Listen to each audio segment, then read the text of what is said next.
ನಾವೆಲ್ಲರೂ ನಿಮ್ಗೆ ಯಾಕ್ರಿ ಅದು ನಿಮ್ಗೆ ಯಾಕೆ ಅದು ಕುಟುಂಬದ ವಿಚಾರವನ್ನ ಸಮಸ್ಯೆ ನಾವೆಲ್ಲರೂ ನಿಮ್ಗೆ ಯಾಕ್ರಿ ಅದು ನಿಮ್ಗೆ ಯಾಕೆ ಅದು ಕುಟುಂಬದ ವಿಚಾರವನ್ನ ಸಮಸ್ಯೆ ಹೈಕಮಾಂಡ್ ತೀರ್ಮಾನ ಮಾಡೋದು.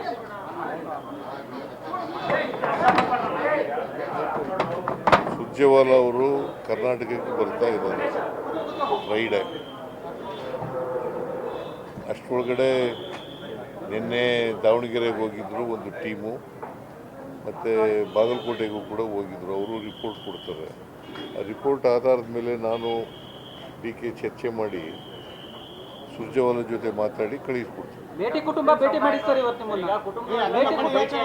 ಮೇಟಿ ಕುಟುಂಬದವರು 3 ಜನ ಟಿಕೆಟ್ ಕೇಳ್ತಾ ಇದ್ರು. ಮಲ್ಲಿಕಾರ್ಜುನ, ಉಮೇಶ ಮತ್ತು ಮಾದೇವಿ. ಆ 3 ಜನ ನೀವೆಲ್ಲ ಒಟ್ಟಿಗೋಗಿ ಯಾರಿಗೆ ಟಿಕೆಟ್ ಕೊಟ್ಟರು ಕೂಡ ನೀವೆಲ್ಲ ಮಾಡಬೇಕು, ಒಟ್ಟಿಗೆ ಮಾಡಬೇಕು ಅಂತ ಹೇಳಿ ಕಳಿಸಿದ್ದೀನಿ ಅಷ್ಟೇ. ಒಪ್ಕೊಂಡಿದ್ದಾರೆ.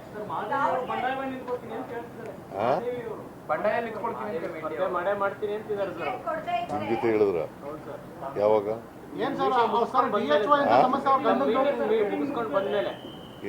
ಒಟ್ಟಿಗೆ ಸುದ್ದಿಗೋಷ್ಠಿ ಮಾಡಿ ಅಂತ ಹೇಳಿದ್ರಂತೆ, ಅದಕ್ಕೆ ನಾನು ಒಪ್ಪಿಲ್ಲ ಅಂತ ಹೇಳ್ತಾ ಇದ್ದೀನಿ. ಸರ್ಕಾರದಲ್ಲಿ ಸಮಸ್ಯೆ DHY ಟ್ರಾನ್ಸ್ಫರ್ ಮಾಡಿದ್ರೆ ಅಂತ ಡಿಮ್ಯಾಂಡ್ ಮಾಡ್ತೀವಿ. ಅವರ ಗಂಡ ಅಂತ ಸರ್ DHY ಗೊತ್ತಿಲ್ಲ ನನಗೆ, ಅದು ಗೊತ್ತಿಲ್ಲ. ನನ್ನ ಜೊತೆ ಒಪ್ಕೊಂಡಿದ್ದಾರೆ. ಮುಖ್ಯಮಂತ್ರಿಗಳ ಒಂದು ಕುಟುಂಬದ ಟಿಕೆಟ್ ವಿಷಯವನ್ನ ವಿಧಾನಸೌಧ 3ನೇ ಮಾಡಲಿ ಸಭೆ ಮಾಡಿದ ಇತಿಹಾಸ ಇದೇ ಪ್ರಥಮ ಬಾರಿ ಸರ್. ಒಂದು ಕುಟುಂಬದ ವಿಚಾರವನ್ನ ತಮ್ಮ ಕಚೇರಿಯಲ್ಲಿ ಸಭೆ ಮಾಡೋದು ನಾವೆಲ್ಲರೂ ನಿಮ್ಗೆ ಯಾಕ್ರಿ ಅದು ನಿಮ್ಗೆ ಯಾಕೆ ಅದು ಕುಟುಂಬದ ವಿಚಾರವನ್ನ ಸಮಸ್ಯೆ ಬಗೆಹರಿಸುವಂತ ವಿಚಾರ ಸರ್. ಪಕ್ಷದ ವಿಚಾರ ಅದು, ಪಕ್ಷದ ವಿಚಾರ. ನೀನ್ ಯಾಕೆ ಮಾತಾಡ್ತಾ ಇದೀಯ? ನೀನ್ ಯಾಕೆ ಮಾತಾಡ್ತಾ ಇದೀಯ? ಪಕ್ಷದ ವಿಚಾರ, ಪಕ್ಷದ ವಿಚಾರ, ಪಕ್ಷದ ವಿಚಾರ.